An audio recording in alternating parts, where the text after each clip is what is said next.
ప్రణం శీర్షాదీపం గౌరీపూత Vinayakam Bhaktavatsalam survey నిత్యం ఆయుర్కామార్థ సిద్ధి. ఆరోగ్యాలు అష్టైశ్వర్యాలు కలగాలండి ఆ గౌరీపుత్రుడైన వినాయకుడిని స్మరించుకోవాలని చెబుతూ ఉంటారు. ఎవరు ఈ గణపతి?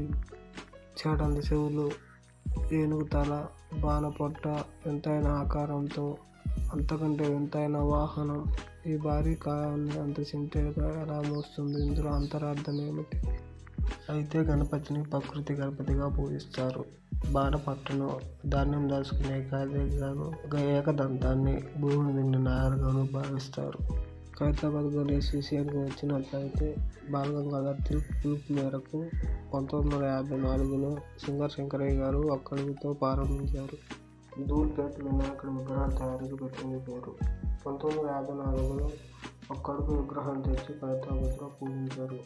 అప్పటి నుంచి ఒక్కొక్క అడుగు పెంచుకుంటూ 16 సంవత్సరాల పాటు రూప్ సింగ్ అనే కళాకారుని దగ్గర విగ్రహాలు కొన్నారు. తర్వాత 4 సంవత్సరాల పాటు శారదా స్టూడియోలో ప్రత్యేకమైన విగ్రహాలు తయారు చేయించారు.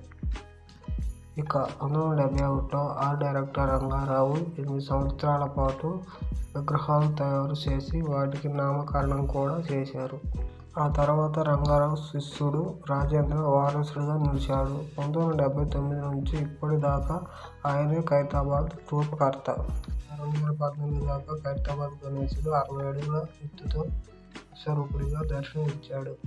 2015 నుంచి కొత్త రూపంలో దర్శనమిస్తూనే ఒక్క అడుగు తగ్గుతూ వచ్చాడు. మళ్ళీ 2018లో 60 అడుగుల ఎత్తుతో సప్తముఖ కాల సర్ప మహా గణపతిగా దర్శనమిచ్చాడు. ఈ సంవత్సరం విశ్వశక్తి మహాగణపతిగా దర్శనమివ్వబోతున్నాడు.